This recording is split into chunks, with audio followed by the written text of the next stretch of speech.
name's Shirley McAlpine. I am the CEO of Shirley McAlpine and Associates. We are an organization that works with leaders and who care about the pressing issues that in society.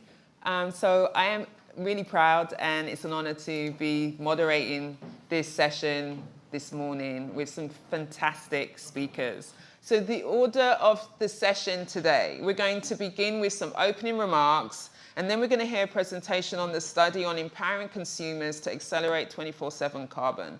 We'll move to a panel discussion, and then we'll receive some closing remarks before we close the session. So that's how we're going to run this session this morning. All right, so I'd like you to welcome our first opening keynote address by Dr. Jorge Rivera Staff, National Energy Secretary of Panama, Government of Panama. Then we're going to hear from Fiona Tiller, CEO of Tracex and Power Ledger. Okay, the floor is yours. Thank you very much. Good morning. Can you hear me okay? Yes. Okay, it's been a pleasure to be here. I'm going to share a little bit of the work we're doing in Panama. Panama is a little country in the middle of Central America. We call ourselves the bridge of the world and the heart of the universe. And it's because, yes, we believe that because we are, the geographical position of our country, it's our key resource.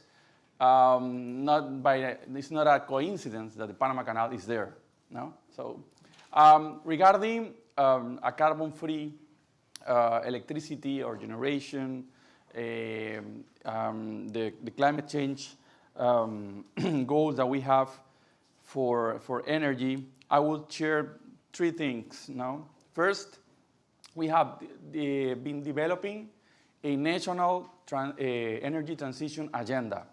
We approved that in November 2020 when we was beginning the current government, and it comprehends 5 specific strategies for the electricity sector. One of these, this is why we're giving this priority to the citizen approach. One is focused on distributed generation, and within distributed generation is focused on self-consuming in mostly rooftop solar. The second one is that we are aiming to get involved the people. Now we see the involvement of we're not seeing clients of the utilities of electricity. We are seeing citizens. That's the approach that we're giving, and it gives you a whole different approach, not thinking about clients of utilities, but citizens. And for this, we have a specific strategic communication roadmap not to talk about what are we doing at the Secretary of Energy with the Energy Transition Agenda, but the strategic approach is for this involvement of the people, of the citizens, mostly young people, now that we need to get involved to pull ahead the initiatives. Within this specific strategy on citizens and rooftop solar, we have run a diagnosis, and we have like 3 priorities right now. The first one was the paperwork to install your rooftop solar in your house, etc. And we are working with the companies that do this, the utilities, local authorities that we have been looking at. And we are now have a proposal by the end of this year to have a digital, like a unique window for do all this paperwork in a digital way. And we are happy to deploy that to the citizens. And of course, we are looking at the regulatory issues also and the financial issues, because right now, to get involved more citizens, more people into this revolution, that is actually it is a revolution on the rooftop solar empowerment. We are working with the financial institutions. We started with the banks.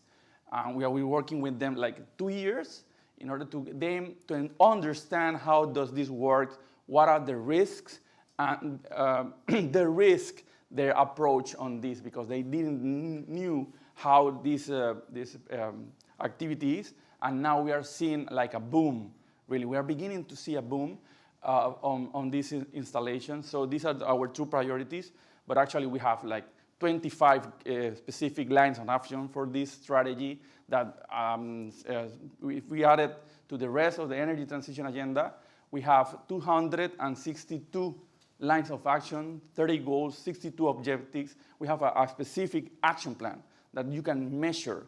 No? We can share and have the chance to receive feedback and to be responsible to what you're doing. So this is our approach on the technical side and on the communicational side. And on this involvement of the citizen, to be closing the remarks, in this approach, we started also with a priority. We have also like 25 objectives and goals and etc. But we're starting with the contest that in my country is the biggest event on TV, on national TV, and it is an oratory contest.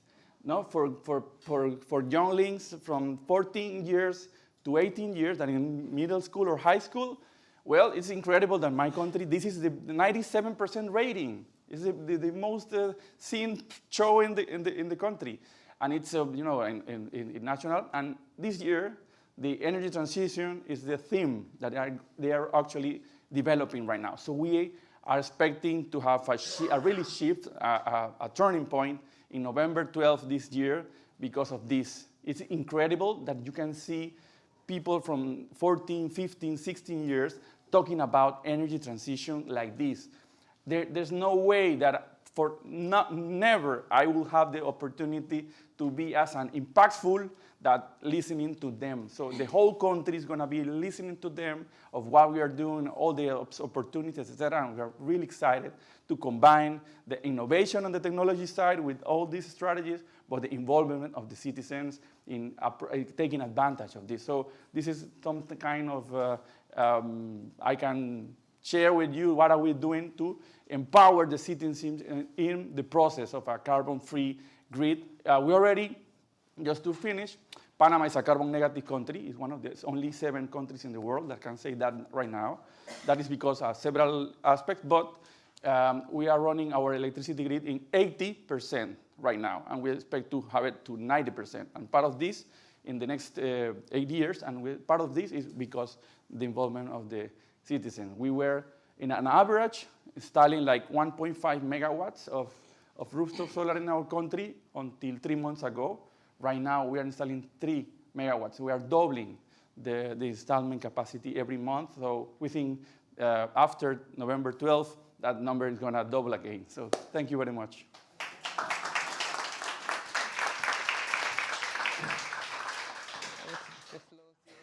Thanks very much. Good morning, I'm Fiona Tiller. I'm the CEO of PowerLedger.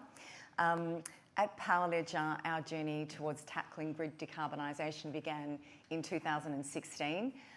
We were founded with the purpose of supporting the orderly scale-up of renewables on the grid so that everyone had access to clean, affordable power.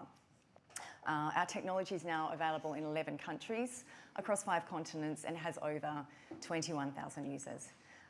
But today I thought I'd share a little bit about our Vision tool, which is a 24/7 carbon-free energy tool that some of our customers are using across the world, and also to provide some feedback for what we're hearing in the market about the barriers that customers are seeing towards setting 24/7 carbon-free targets.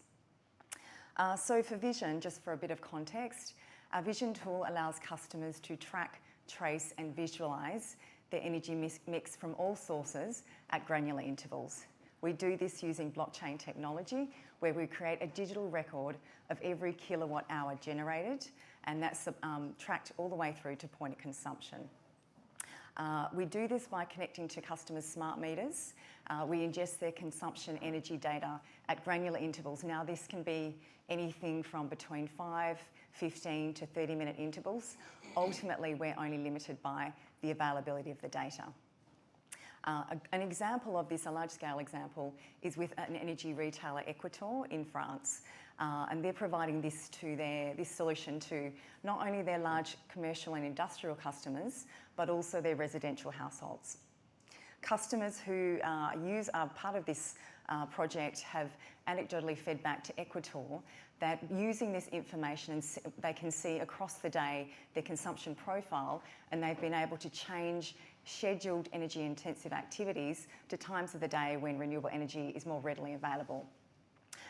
Under this project too, customers also have the option to upgrade to a more premium offering where they can essentially choose their mix. So that can be either from Equator's solar or wind assets, and generally what a customer will do is choose a renewable energy that better matches their consumption profile across the day, or they may choose from a preferred location. And the reason customers will choose the location is they feel that they're investing in the development of renewable energy in their local community. Another example that we have live at the moment is a smart city project in Thailand, and that consists of 3 university campuses and 142 buildings. That project has solar and battery assets, and they've got to 49% renewable energy autonomy. Under that project also, customers can visualise their energy consumption across the day. They also have access to be able to see their granular emissions data. And where they have excess renewable energy for their own needs, they can actually trade that under peer-to-peer agreements with other participants in that particular project. The project itself is using that aggregated consumption data to then consider what additional renewable assets needed to be added to that smart city project to help move beyond 49% carbon free. And I guess one insight I would bring is that in a time where a lot of energy retailers are seeing their businesses contract, both Equator and CMU have cited customer growth year on year and a very high level of customer engagement, purely because customers feel far more in control of their renewable energy consumption. They feel it's a far more authentic way to be able to track back against their renewable energy provider and truly verify what they're actually receiving. But providing these sorts of solutions doesn't come without its challenges. Access to timely and accurate smart meter data has probably been one of the challenges we faced in rolling out these solutions. We're certainly working through that in each region. And interestingly, we did some research with a consultancy earlier in the year, and access to timely and accurate data was something that customers cited as one of the barriers for setting carbon-free energy targets. Alongside that was their concerns around cost and the cost implications for their business for setting a CFE goal, and also not having access to standardised 24/7 products. But by far the largest reason that customers cited for being a limiting factor for setting a CFE target was around the fact that they weren't regulated to do so. Now, that wasn't necessarily surprising for us. We do hear that from customers in the market when we're talking to them about the provision of a 24/7 solution. But it was disappointing because all of the customers or the respondents in that survey did understand the concept and the importance of matching on an hourly basis. They understood the benefits, but ultimately they said, the majority of the respondents said they wouldn't look to change and set a target until they were mandated to do so. So the way we respond to customers when we're having these conversations in the market and these types of issues are raised, from a cost perspective, having access to granular information actually allows customers to optimise their price hedging strategies so it can actually improve their cost profile. Additionally, a study was released by the University of Berlin earlier this year that actually noted getting to 90% carbon-free energy was no more costly than achieving an annual target. And more from a product availability perspective, we're seeing great examples of customers signing agreements with their suppliers for the provision of 24/7 products. But most importantly, what we tell customers is that setting a 24/7 CFE target is about starting the journey. You don't need to be 100% carbon-free 24/7 from the get-go. The most important thing you can do is set a target to understand exactly what your consumption profile looks like and exactly how renewable you are now, so that then you can take steps to incrementally improve on that. At Power Ledger, we've committed to being 24/7 carbon-free by 2030 and supporting any customer who's committed to that same journey. I guess the one thing I would say is that to really drive systemic change, I do believe that we need mandated, regulated changes to drive that activity. Climate change we can see is already happening, and if we really do want to deliver a fully decarbonised grid, the most important thing we can do is have a global effort that's all coordinated and driving towards that one goal. So my two calls to action today would be advocate for policy change at all levels, local, state and federal level, for any policies that support the development and scale up of renewable energy infrastructure. And secondly, educate yourselves and others about the benefits of 24/7 carbon-free energy. The more that people know and understand about this, the more impotence there will be for change. Thank you.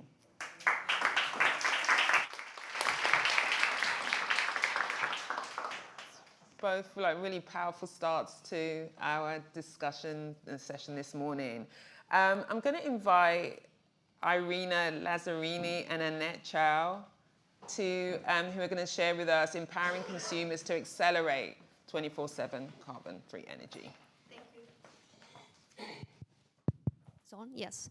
Thank you very much, Shirley. I think before we start with this, we would like to show a video, an animation of about 3 minutes about the importance of 24/7 carbon-free energy to really accelerate and empowering people. Because as you notice, today is really about people, it's about citizens, and this is the centerpiece of our research. I will just say a few words before the launch the animation. Why we wanted to focus on that is because we feel at a 24/7 carbon-free energy compact that a lot of emphasis is on corporate energy supplier, energy buyers, but not so much emphasis is on people as prosumers, as consumers of energy. And we do play a very key role, as we heard from Panama and also as we heard from Fiona Tiller, because we are the center of the energy transition, but we need to be empowered to do that. There are a number of barriers that we are currently investigating in our piece of research. And there are also some archetypes, some recurring themes that you can find in different countries, and new emerging business models that are coming up also in many countries in the global south. You will be surprised to see Malaysia, to see India, South Africa, many more countries that are really empowering people to take the lead for the energy transition. So this will be the centerpiece of our research. I would like to invite you to have a look at our website, gocarbonfree247.com, when you can see in October the fully fledged research. You can download it for free. Today, we will listen to Annette Chow that will provide an overview of the key highlights and a kind of executive summary of the research. And this is already available online right now, both the executive summary with a set of key recommendations and the PowerPoint presentation. With this, I would like to show the video, and then I'll give the floor to Annette Chow. Thank you so much.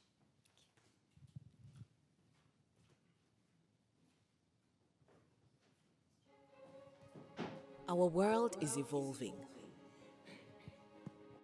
Our cities and towns are expanding, our population is growing, and our demands for energy are rising. In order to sustain our changing world and to mitigate the impacts of the climate crisis, we need to enable a clean, just, and inclusive energy transition.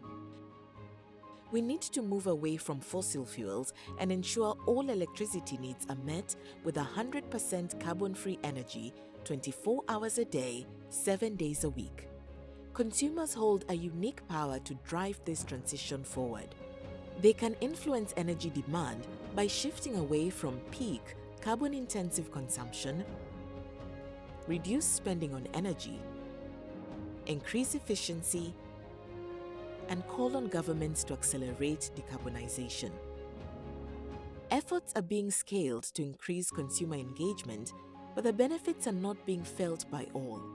Corporate and residential consumers often face regulatory, financial, and infrastructure barriers or lack the tools they need to participate in the energy market. But several business models already exist and are helping to empower consumers to embrace the transition. Models such as smart metering, data sharing and visualizations enable businesses such as Malaysia's leading utility to provide home energy reports with simple consumption data, resulting in a 1 to 3% reduction in average household energy consumption. And blockchain technology is being piloted in regions such as Uttar Pradesh, India, to enable energy trades from prosumers to neighboring households, allowing access to renewable energy well below retail electricity costs. While most countries have a near-term opportunity to empower consumers, business models such as non-granular data access and pay-as-you-save lack the necessary regulatory support. But with the right changes and additional investments in smart metering infrastructure and bidirectional grid, consumers could also reduce energy consumption by up to 10%. Together, we need to work to deliver these changes and enable a fair and fast transition. We need to help consumers become aware of their contribution to 24/7 carbon-free energy and provide them with the right tools to participate. When we understand consumers and their needs, we see their power to drive the change that is required. The 24/7 Carbon-Free Energy Compact is a global community working to deliver equitable carbon-free energy solutions. Find out more about the role of consumers and join our movement for a better, cleaner future for all.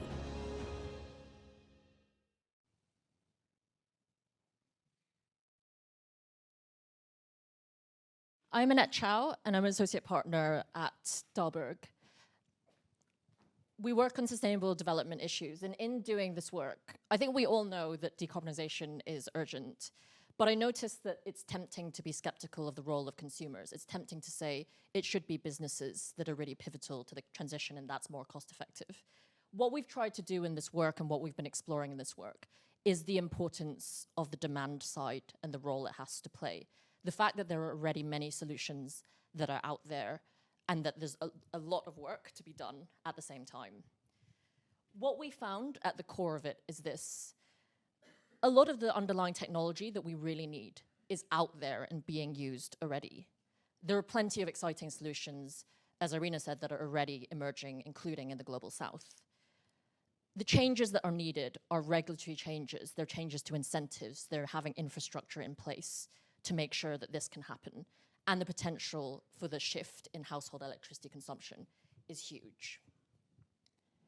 So in terms of the benefits of doing this, in terms of the benefits of citizens actively participating, there are obviously climate and environmental benefits. There are financial benefits for consumers themselves, and there are benefits in bringing communities together in terms of social and equity. We've drawn out just a few examples here, 6 examples of where there are emerging models. There's a lot more behind this that we've highlighted in the report as well. But this really shows that these models are not just theoretical, they're really happening in the world. So in Malaysia, for instance, the utility there is giving consumers data to help them make decisions around how much electricity to use to reduce their demand and help them save money. In Brazil, the government is promoting regulatory frameworks to encourage presumption, rooftop solar, and make sure that there are clear pricing mechanisms and the data flows that consumers need to sell back to the grid. In Chile, companies like Google are working with energy suppliers like AES to work on 24/7 power purchase agreements, where they're working with suppliers to put new carbon-free energy sources onto the grid to make sure that demand is matched with carbon-free sources. And consumers have a role to play in this too, to encourage governments to do more and show and verify that they are doing more.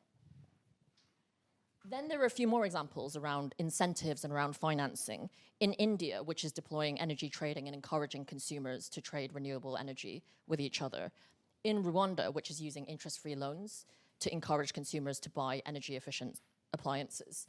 And in South Africa, which is using time-of-use pricing to shift energy usage from peak hours to cleaner ones.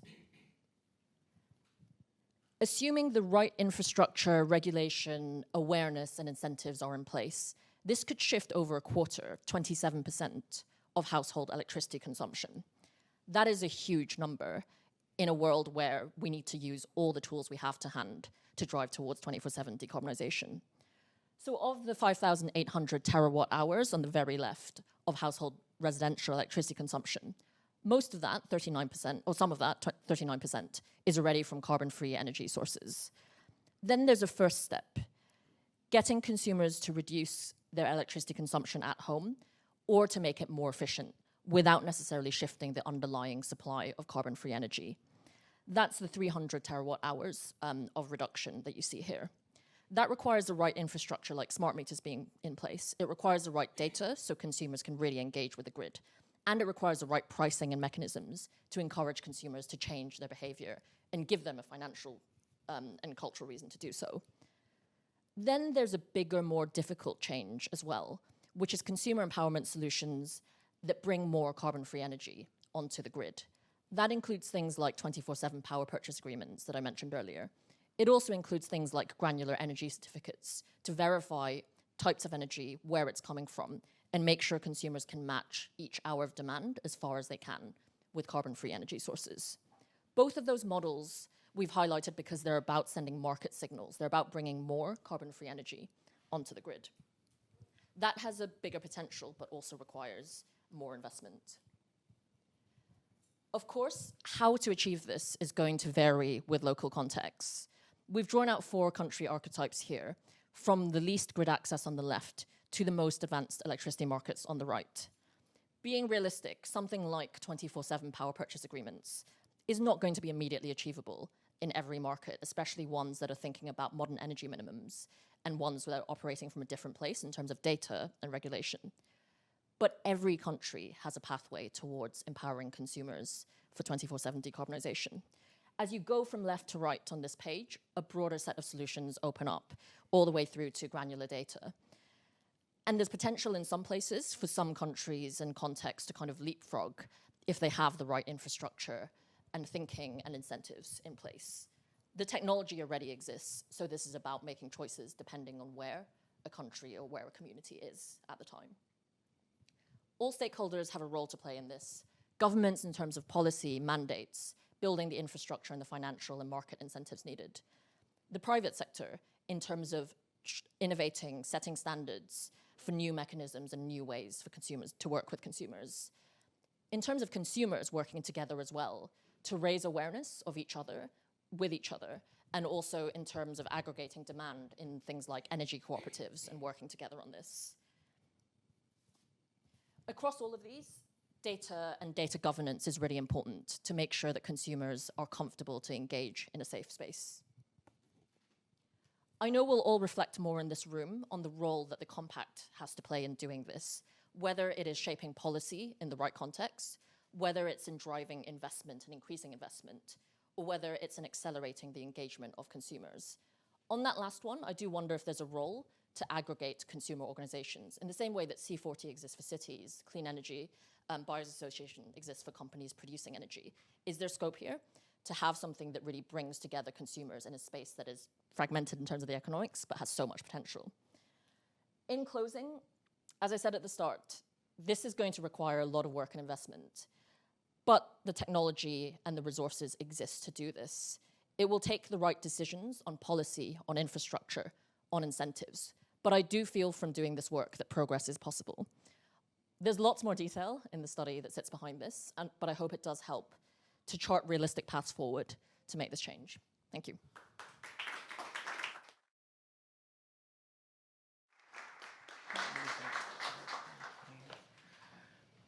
Thank you so much, Irina and Annette, for that. So we're going to move on to a panel discussion. I'm going to invite the panel to join. We have this conversation that we're going to engage in is looking at the intersection between the capabilities and the aspirations of government, of local communities, and the conscious choices that consumers can make. So I'm going to invite to the stage the following. First, Keel Loffman, who's the Attorney General for the Republic of Vanuatu. If you'd like to come and take a seat. Jemima Gordon-Dove, Deputy Director for International Climate Change for the Government of Scotland. If you like Mr. Paul Friedman, Executive Vice President of General Counsel, Corporate Secretary of AES. Thank you for the comments. and Bruce Douglas, CEO of Global Renewables Alliance. Thank you, You'd Shirley. like to take the stage. It's a little snug out here. Ah, you have. Okay. You can hear that. I don't know. I think, yeah, let's create a little bit of space. Yeah. Just a little bit of time. Okay, great. Okay, so let's start with, can we start with you, Keel, in this conversation? So prosumers have emerged as active participants in the energy landscape. How can their involvement be further incentivized to accelerate the transition to 24/7 carbon-free energy in Vanuatu? All right. Thank you for that. Well, before I go on to the question, I'd like to set the energy landscape scene for Vanuatu. As you know, Vanuatu is a small island country, and I can say Vanuatu is already a carbon negative country. We are committed to phasing out fossil fuels, and our energy roadmap is such that we plan to be 100% renewable energy by 2030. But of course, there are challenges that come with it. Most of Vanuatu's calculated annual emissions come from agriculture, but its energy sector emissions come from electricity generation through fossil fuels and the transport sector. And of course, with our energy landscape at the moment, our proportion of renewable energy generation is only 28%. That's a fall short. You know, the plan was we would achieve 65% by 2020. Okay. Unfortunately, it was only 28%. Most of our population live in rural areas, and only 67% have access to electricity. Right. Yes, yeah. Only 67%. And we see that with the right technical and financial support, we can transition to 100% renewable energy. For example, our existing wind sites are performing near the top of a global distribution for onshore wind resources, and it is estimated that only $34 million. We estimate that it's only $34 million to transition the remainder of Vanuatu's electricity to, carbon-free energy. Mm-hmm. Yes. And so when you take that into perspective, you consider the 1.4 trillion provided by G20 countries. This is value for money. Yes. So with that energy landscape for Vanuatu, mm-hmm. I come to the question. First, as far as Vanuatu is concerned, we need a regulatory framework to facilitate, to protect the prosumers' investment in this carbon-free energy. And at the moment, our grid electricity is provided by a private monopoly that subsidizes small users from the payment that is made by big users. And so, in that respect, the big users see the benefit of transitioning to renewable energy, but even then, when they do so, there is zero net return on any major user for the transition. So we need a good regulatory framework that facilitates the investment by prosumers in this carbon-free energy, and not only facilitates but protects. Yes. But protect the investment. Of course, a cross-subsidy scheme with the government will involve promoting an environment for independent power producers. And in that respect, we are currently working on legislation that will hopefully provide that regulatory framework for the prosumers. And now, what have we gained? What have Vanuatu got to gain from this? Moving forward. Of course, for prosumers and everybody else, cheaper power is really key. Is really the key incentive. And in Vanuatu, generally, I mean, if I recall correctly, Vanuatu's big users are paying the second biggest electricity rate in the region, second biggest.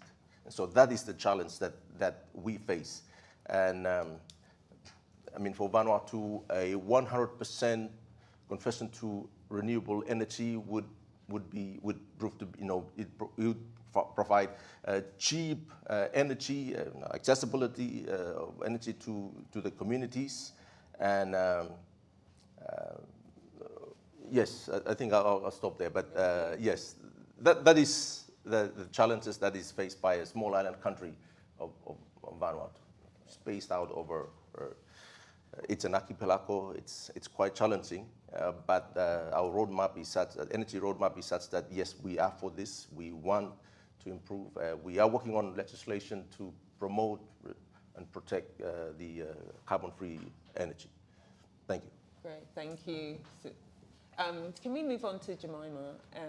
If you can share with us around the education and awareness that's essential for citizens and participating in this. So what kind of things have you done, has the Government of Scotland done to increase education, and what are the innovative approaches that you've been using? Sure. So again, I might just do a quick scene setting for Scotland. So we have committed to be net zero by 2045, so 5 years ahead of the UK government. And we have annual targets in legislation, which we narrowly missed recently. They're ambitious targets. They are hard. They are challenging, but we have legislated for them. So actually, one of the things I think Scotland's done that not many other governments have done is legislated and put a lot of this as a statutory requirement. Another statutory requirement is around consulting communities. So it has to be participatory as well. So that's kind of quite big picture. We generated the equivalent of 98% of electricity consumed from renewables. I have to be very careful how I say that because it wasn't all used that way, but it was the equivalent of that consumption. So we have made good progress, and our big driver of this is offshore wind. So we did have the world's largest offshore floating wind potential. I think we've been overtaken by Japan, actually. And we've signed the 24/7 compact as well. So we are fully committed. Offshore wind, huge potential. And for us, this transition is all about not just the outcome of a fairer and greener Scotland, but the process, and that process being consultative. We have a good model of how not to do it from the 70s and 80s, when the UK moved away from coal. So we know where things went wrong. We're trying to learn those lessons, and that means that we're really putting time and effort into consulting communities and educating citizens on different technologies and ways to do it. So one of the things we've been doing is we have the Just Transition Fund, which is specifically for the areas which are traditionally oil and gas, so actually around me where I live in Murray and Aberdeenshire. So it's 500 million for the Just Transition Fund, and that goes to community projects, and it goes to businesses. Some of it's going as loans to small businesses as well, and to upskill workers or change their skills over to renewables. We had a citizens' assembly. It was all during COVID, so it was all online, and it was kind of randomly selected, but to represent the population. And the Citizens' Assembly met over a year, I think it was, and gave 81 recommendations for how we should make policy around climate change. And I think that's now being used as a model by some other governments as well in terms of how to engage citizens. We have community hubs. My mother's very active in ours. You'll know what I mean, other people here, I'm sure. And actually next week we have Climate Week in Scotland, so that's a concerted week where it's all about trying to change behaviour. It's not about government doing things, it's about citizens doing things and coming up with ideas. And as my children will tell you, we do a lot in schools as well. So they are very, the school children in Scotland are all educated on the impacts of climate change and the steps they can take. So it's kind of multifaceted across different levels. But that's all around that commitment to this being an inclusive process, not just an outcome in itself. That's great. I'm really with the conversation so far, there's lots of examples of what people can be doing and how you can engage the prosumers who really want to drive the change too. So that's really exciting, and even getting your mum involved is really amazing. So, Paul, can we come to you? The public-private partnerships can be instrumental in financing large-scale carbon-free energy projects, as Annette was describing in the report too. How can governments and local communities worldwide foster and maintain such collaborations to accelerate sustainable energy? Thank you for the question, and can everybody hear me okay? Yeah. Great to be here with all of you. So I'm with AES, which is a global energy company largely focused on power generation and a history of deploying new technologies. So on the public-private partnerships, the role of government is absolutely fundamental. We're not going to come close to meeting the challenge if we don't have the right incentives in place. Our incentives really drive behavior. And so we've seen a variety of different incentives that governments have put in place. In some markets, you actually have a real price on carbon, which quite frankly is the best. So you can see cap and trade regimes, you can see carbon taxes. Other markets, we see the feed-in tariff. Here in the United States, we see essentially tax credits as the main driver. But you have to start with all of those incentives, and you have to have them apply to multiple technologies. You can't just sort of pick one technology. There's going to be a lot of different technologies that are part of the solution, and a lot of it is on the demand side too that we've heard about this morning. But one way we've seen this work really well in terms of governments putting the right incentives and having large-scale carbon-free energy projects are some of the projects that we've been involved with the big tech companies, including Google, where if you look at where is a major source of demand for energy going forward, it's with data centers, major source. And that was before the artificial intelligence revolution of the last 24 months or sooner, right? Everybody here is using ChatGPT now, and the data centers, the demand is incredible. And so what Google and some of the other tech companies have done, and we work with them on this, is okay, how can we ensure that we don't have incremental emissions, right? And governments have put in nice incentives, especially here now in the United States with the Inflation Reduction Act, for all kinds of renewable technologies, or zero carbon emission technologies. And so what we've been able to do is say, okay, we can come up with a suite of technologies, new solar, new wind, and new storage, and optimize a dispatch, because we've got some robust energy markets where we can look at historical generation, and we can also look at pricing in the market for when we can't actually access the solar, wind, or storage. But we think we can get there close to 100% of the time, over 90% of the time. And we can do that with new build generation near the data centers, so you know you're injecting that carbon-free energy into the grid near the data centers.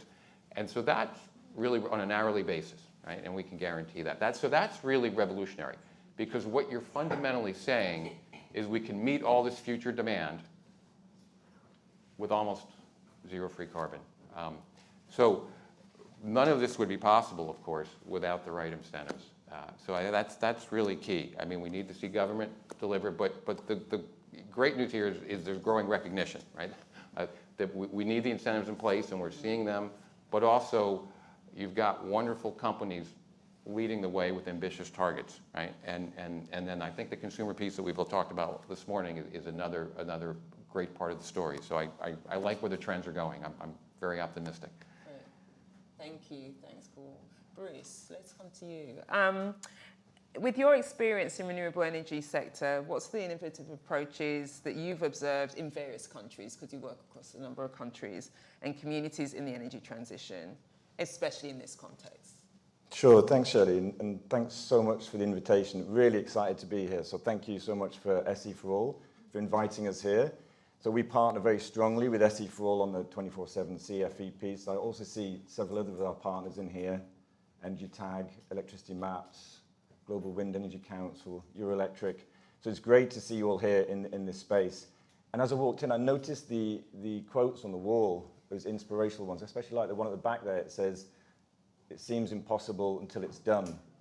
And that's what we're talking about. People we speak to about 24/7 CFEs, it's not possible, too difficult. You know, let's get it done. You know, and it's great to hear, you know, the range of comments from different stakeholders and especially different experiences and different starting points, how they're getting it done. The GRA, just a short advert before I do answer your question, if you don't mind. We've launched yesterday, on Monday, a campaign to triple renewable energy. It's called Double Down, Triple Up. Double Down refers to energy efficiency, which is required to phase out fossil fuels whilst tripling renewable energy. And we got 250 organizations to support, including RE100, SEforALL, C40, but also AES, and many corporate off-takers. So the large ones, Apple, Amazon, Google, Microsoft, Unilever, PepsiCo, and also signed, representing something like $12 trillion of market value. So, you know, this is like the private sector saying, yes, we can, from the renewables build out, but also, yes, we must, in order to provide the renewables that's needed for the demand side. To go to your question, I mean, it was a great study by Annette that you showed. I think many of the answers are in there. But what I will say is some specific things about our experience in Europe. So just recently, the Renewable Energy Directive was agreed. That'll be implemented as soon as possible in the countries. It allows for two things, which is really key. And Fiona, you know, it goes to your point about that digitalization piece. It actually allows now peer-to-peer trading, whereas before it was actually illegal, which is insane, but that was the reality. And so now it's possible. And going to the anecdote about your mum, I mean, I'm embarrassed to say that my mum is more sophisticated than me in terms of her electrification. So I mean, I've got solar panels, EV, and so on. But I visited her recently. She's 84, lives alone, and she has solar panels, EV, and she started showing off her app, her smart meter, and she spoke about the peer-to-peer stuff. Oh, I think now I'm allowed to sell to my excess production to my neighbours. Mind-blowing, you know, the sophistication of where we're at and the digital enablers that now, you know, can be implemented. The second is on granular certificates. You know, that now is enshrined in law, so all European countries must allow granular certificates to be implemented. A little piece on the digital, that's so important, Fiona, and you know, you spoke a lot about it, but the system, energy management, access to data, absolutely critical for consumers of all sizes. And finally on financing and the business models, and I think that's the crux of it. So solar is cheap, like ridiculously cheap now, but it's a capex intensive investment. So, you know, whoever you are, I mean, our fuel in the renewables is not oil and gas, it's capital. So we need access to low cost financing. There's lots of innovative ways to do that. Third party ownership, bank loans, you know, there's ways to do that. And I think that's a really critical piece. On the large scale side, so large scale wind farms, there's two things that are important. One is early engagement with communities. So we embrace them and find out what their concerns are and address them. So we provide benefits to the community. So that's critical to get that done. And again, thanks again to SEforALL. Really look forward to working with you over the coming years on this. Thanks. Excellent, thank you. I'm wondering if we can take a question from the floor in terms of the time, and then we'll maybe come back to does anyone have a question? Hi, good morning. My name is Angie Fife. I'm the Executive Director at ICLE, Local Governments for Sustainability, USA. We are a global network of local governments working to address sustainability challenges, very involved in the SEforALL. My question is for Scotland.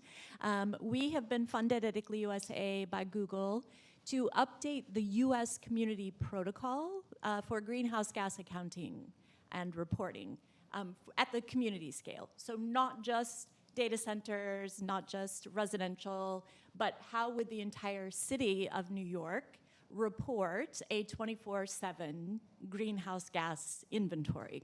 So I'm curious to know, what is Scotland doing in terms of your reporting on 24/7? Do you have some suggestions for us at the local level? Thank you.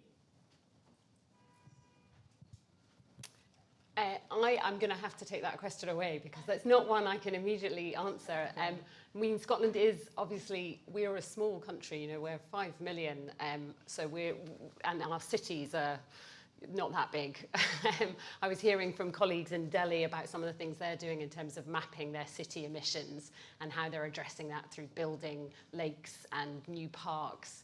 So I think there's lots of innovative practice out there, but I will have to take that question away for Scotland. Okay. Does anyone else have a comment on that question, or no? We're gonna pass on that one. Anyone else from the floor before we? Hi, my name is Cyril. I'm the policy lead at Electricity Maps. Thanks, Bruce, for calling us out. We are a company that provides granular power systems data in more than 50 countries in real time. And if you think about 24/7 carbon-free energy, I think it really hinges on the data and tools that are available to empower consumers, but also companies.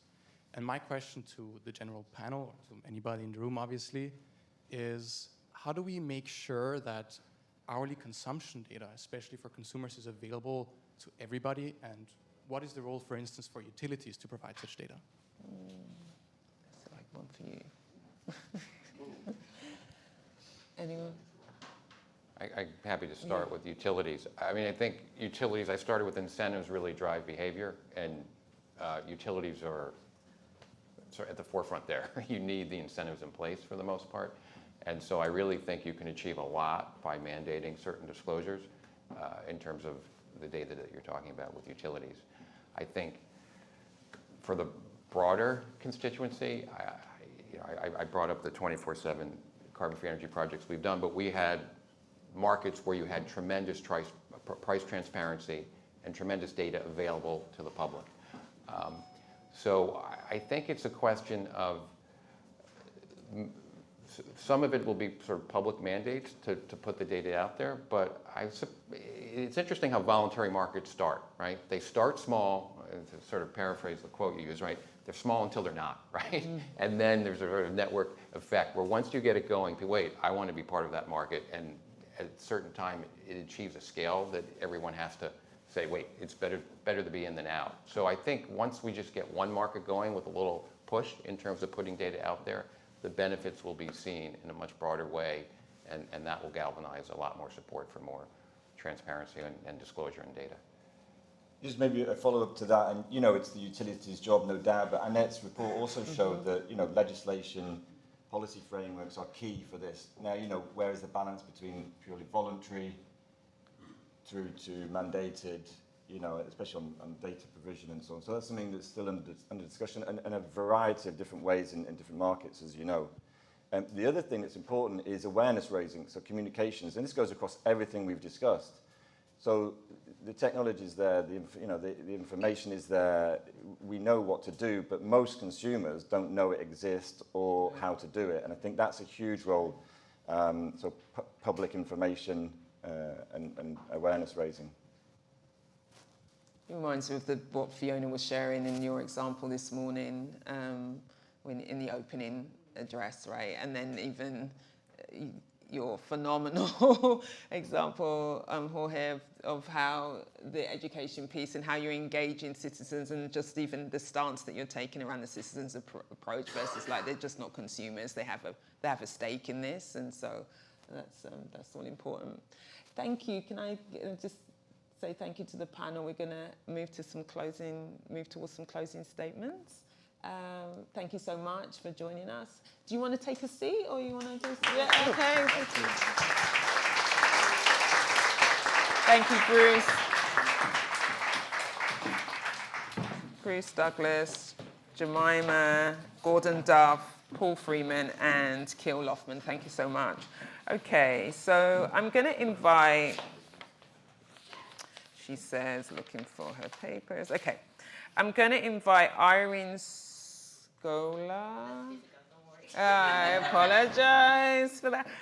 Director of Energy and Buildings Program, C40 Cities, and then Mr. Miguel Viana. Thank you so much. EDP's Head of Sustainability Investor Relations. Over to you. Great. Nice to be here again. I was here yesterday as well. So I've made a lot of notes from the great things the speakers said, and would definitely applaud the tripling for renewable energy capacity by 2030, at the same time with phasing out fossil fuels, obviously, and increasing energy efficiency and electrification. We need to remember, and I will make this remark as we talk about 24/7 carbon-free energy, that fossil fuels, including fossil gas, are not aligned with the 1.5 targets. So they're not clean, they're not green at all, and are, let's say, a less profitable investment to make. So we need to keep this in mind. 24/7 carbon-free energy encourages this approach. From the C40 cities, we have more than 20 that have committed to renewable energy targets, and we do see 24/7 carbon-free energy as an approach to full renewables and electrification. Empowering consumers is key. Cities need to do regulations, as my fellow speakers here said. They need to introduce regulations, but we need also to empower consumers to make the right decisions. Through the 24/7 Carbon-Free Energy Compact, we work with 3 of our major cities in Europe, I would say the biggest, London, Paris, and Copenhagen, to adopt a 24/7 carbon-free energy approach. You can imagine that at the city scale, this is very, very challenging to ensure that every minute of the day, every electron that goes to consumers is carbon-free. London is encouraging demand-side flexibility. They can save up to they have up to 8 gigawatts capacity of flexing demand, and they can, by empowering consumers to take the right decisions, save up to 30% of electricity usage emissions in Greater London Authority. So there is a huge potential. We are already piloting some of the buildings that will enable consumers use the power throughout the day when it's cleaner. So this is without taking any additional capacity into the grid. With the existing renewables in the London grid, we can save a lot of emissions. Paris has another very challenging target. They have high targets for public transportation electrification, fleet electrification, and they want to power this with 24/7 carbon-free energy. Imagine the whole city of Paris powering all vehicles with 24/7 carbon-free energy, what impact it will have. And finally, Copenhagen, which is already very close to being 100% carbon-free energy the entire year because of the great Danish renewable energy grid, they still have opportunities through energy efficiency to achieve that faster than investing in more renewables. So we need to understand that 24/7 is a great approach, and a combination of efficiency, electrification, and renewable energy capacity will get us where we need, and hopefully to save this planet. That's great. Thank you. Thank you. Well, my name is Miguel Viana. I came from EDP, also a utility, global utility, and I think it was a very interesting discussion here. I like the points around solar distributed generation, which I think is one of the areas that we see as we speak, more involvement of consumers regarding producing and consuming their own renewable energy. So we are probably right now the largest player in terms of solar DG based in Europe. So we are present in 17 markets, and we see all these challenges in terms of regulation. Regulation is definitely very, very important. So Portugal, for example, started very fast with very good framework and without the issues of net metering, which is an issue in several countries. Spain, which had a tax and trying to block solar DG with the interests of very high tariffs on utility scale solar. But also the energy crisis that happened in Europe accelerated all this transition, and now Europe, it was fantastic, all the growth that we saw. I think it's also important from our side as a utility. We are a utility that was 60% coal in 2005. Now we are 80% renewables and going to 100% renewables in 2030 and zero coal in 2025. Let's say the utilities have to be part of this transition.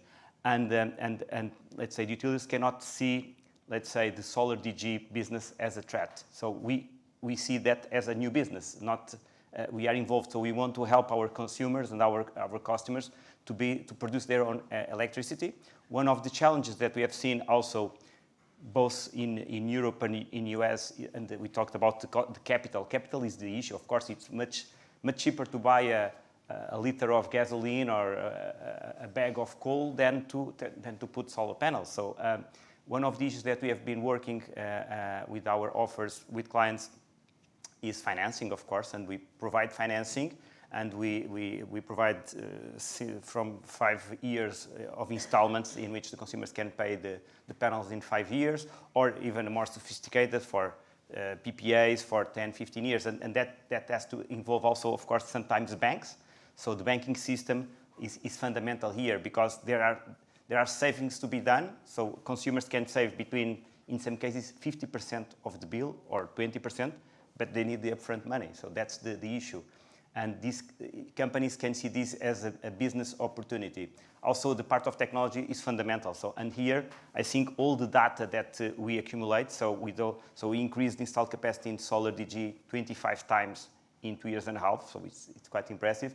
And this brings also a lot of data for us, and we can help also our consumers to choose what is the exact size, if it should be 20 panels, 10 panels, 3 panels, in order to optimize, because that technical data is important, and also all the remote control, because you want to ensure that the solar panels are working well and producing, etc. So data is fundamental, both on the initial decision and then assuring that you have the right production there.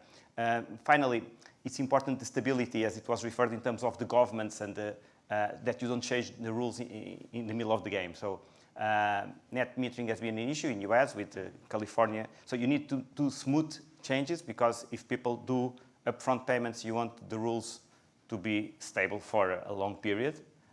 Brazil was a good example also. Brazil did a quite smooth change from, in the first years, of course, you have big incentives, but as time goes by and you have more and more consumers, if you are providing big incentives, that can create a problem for the system as a whole. But you cannot do changes which are retroactive for people that already made their investments, and the banks and the utilities, etc. So another final point is, of course, that when consumers invest in solar DG, they become aware more of the consumption and all that data, and then can promote, of course, the electrification of consumption in their facilities, being industrial facilities or homes, as we have in Portugal and Spain. So you can electrify more because you have done an investment. You don't want to spare energy. That is really important. And just a real last one is the point of low-income families and low-income consumers, which is